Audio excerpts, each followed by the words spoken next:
A team that I think, and I don't know historically if this happens, I'll tell you the team in the West that I would not want to play. And right now, they're not even a playing team.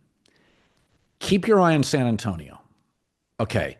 Stephon Castle out of UConn is no fun to defend. That guy is, this time next year, we're going to have different conversations. De'Aaron Fox, I think because he plays in Sacramento, you don't realize it. He's a 25-point-a-night scorer with a high IQ. He's so good. We just don't watch him. Stephon Castle, Wemby, De'Aaron Fox, guys that get lost, but I don't know his EPA. I don't know what all the numbers are, but like Harrison Barnes, it's this guy that Harrison's one of those players that, like Shane Battier, you're like, yeah, I think he's really good, and he ends up making your team better, but nobody wants to talk about it. I think San Antonio, if you told me they went on, like right now, they're not a playing team. I think they're going to go in. Popovich is going to steal a game in a series. Houston's the team we all think is going to be dangerous. I don't. San Antonio, the team nobody's paying attention to. I mean, can you imagine Lakers end up, Denver ends up playing them, and Wemby neutralizes Jokic to some degree, and Castle's a pain and gets the whistle. I mean, listen, Denver, you can score on Denver. Like, they're just not good. They're not effective at all. So I think the West is really fun. I thought the NBA had a tremendous 14-day period. I thought Jimmy Butler, what's funny about this, Jason, is that I know the analytic people think Wiggins may be a better fit with Steph than Jimmy Butler. I read an article on that. But my take is Jimmy Butler's the anti-Wiggins. He's tough. He's a badass. He's physical. He's ornery. And he's a really good number two. It's like in baseball. It's when you try to make a 201, your pitching staff's not good. Jimmy's an excellent two behind Steph, and he's the opposite of Steph. He's tough physically. He's a mid-range guy. He'll defend you. I don't think Golden State's a championship team, but I just thought between Luka, between De'Aaron Fox to San Antonio, between Jimmy Butler to the Warriors, I just thought the West got really, and we've talked about this, the West has been better than the East for 25 years. A lot of it's just better GMs, and I thought the West had a great 14 days. Yeah, they completely flipped the conference over in a bunch of different ways. I liked what you said about San Antonio. Like we were talking earlier about like having a problem that other teams can't solve. Victor's a problem around the rim that other teams can't solve. And then the De'Aaron Fox as a two-man game partner with Wemby is a problem that teams can't solve. The Jimmy Butler thing, it was amazing to me how many people overthought this. And when I was watching the Bucks game last night, and I saw Jimmy Butler constantly operating in the middle of the floor as kind of like a hub out of the attention that Steph would gather. It reminded me of when we'd watch the Warriors back in their heyday, where it's like everyone talks about shooting. But when it comes to the Warriors with Steph, you don't actually want shooting as much as you want playmaking. Because what happens is Steph gets two to the ball. As soon as Steph gets two to the ball, it's a 4-on-3, and it becomes more about quick processing and decision-making and guys being in the right spots to get dunks and maybe a wide-open corner three for a certain player out of that sequence to pay it off than it is about like with LeBron or a rim pressuring guy where you want spacing. You want shooting that pulls guys further away from the rim. Steph inverts your spacing in that way. And it actually reminded me a lot of Andre Iguodala. Remember when Andre Iguodala was there, he was never a great shooter, but he constantly greased the wheels for them because he was a rangy forward who could screen and operate in the middle of the floor, make quick decisions, knew when to cut, knew when to relocate, do all those sorts of things. There was a play in the Bucks game last night where Steph took a ball screen from Jimmy. Steph got two. He dropped it to Jimmy, and Jimmy made a little ball fake to Buddy Hield and then dropped it off to Draymond Green for an easy layup underneath the basket. And I literally just watched this and I'm like, this works. This just works. You weren't comfortable with Wiggins as a processor in the middle of the floor. You are comfortable with Jimmy. Simple stat.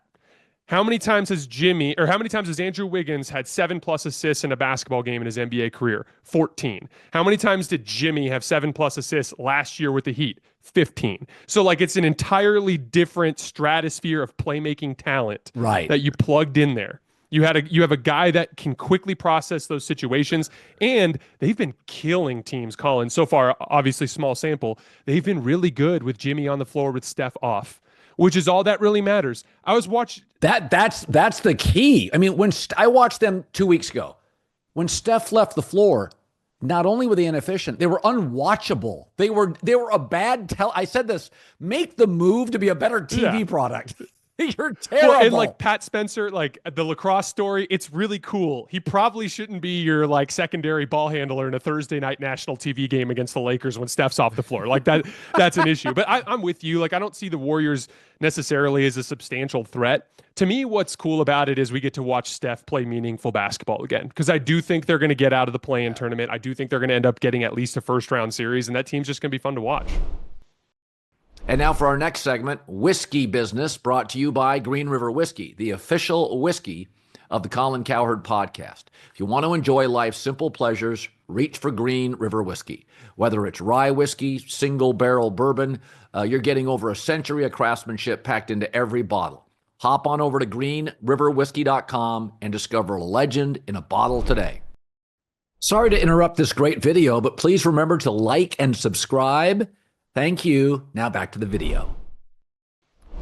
Okay, I'm going to throw a sneaky move at you that I liked. Okay, Kyle Kuzma's a weird player. You can get 30, and the next night you get 7. He's just always been an odd player. I don't think LeBron ever loved him. He's kind of all over the map. But I really thought they should have moved off Middleton 2 years ago. And I think so much of being an NBA GM is seeing around corners, moving off guys a year early. I thought really good GMing was moving off Marcus Smart in Boston and getting Drew Holiday. I thought Marcus Smart, it was one thing for Jaylen Brown to take off possessions late in games from Tatum. It's another thing when Marcus Smart is doing it. It's like, okay, it's time to get him out of the building, right? And Drew Holiday is a better offensive player to me than Marcus Smart. But Kyle Kuzma to the Bucks, I thought was kind of a sneaky good move. So Washington's abysmal. Everybody gets lost there. He's still in his prime athletically. He played a lot of years in college, so he's older than most people think. But Dame's playing better. Giannis is banged up a little bit. I looked at it and I thought, okay, Boston's the best team in the East. Cleveland and New York are next. But I felt like the last year and a half, like I didn't even look at Milwaukee like they were like a more functional Philadelphia. I don't think they're athletic enough. I don't know. I look at Kuzma, Dame, Giannis, Brook Lopez. I'm like, they feel like they could be a pain in the butt. It feels like they could be, you talk about unanswerable things. Dame's been good in big pressure games. Giannis is a hard matchup. They feel more athletic with Kuzma.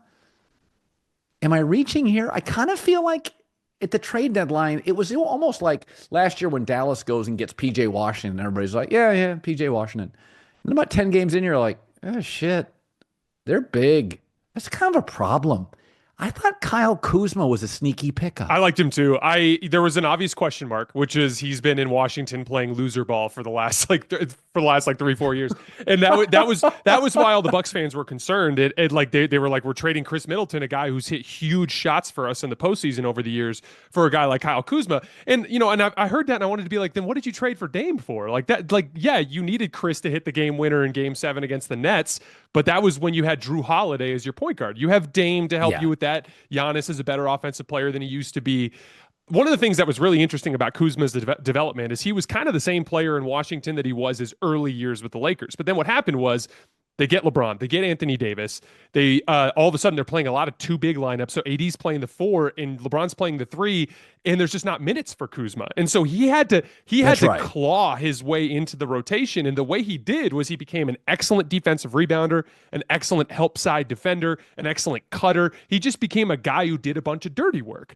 And that's been the most encouraging thing in the 3 games that I've watched him so far with Milwaukee. He's immediately doing that stuff. I'm watching him against Philly, like fronting the post against Embiid and battling for loose balls and getting contested rebounds. And you talked about the chaos in his scoring, and that's real. But one of the weird things with Kuzma is NBA dudes respect him as a scorer, so they cover him.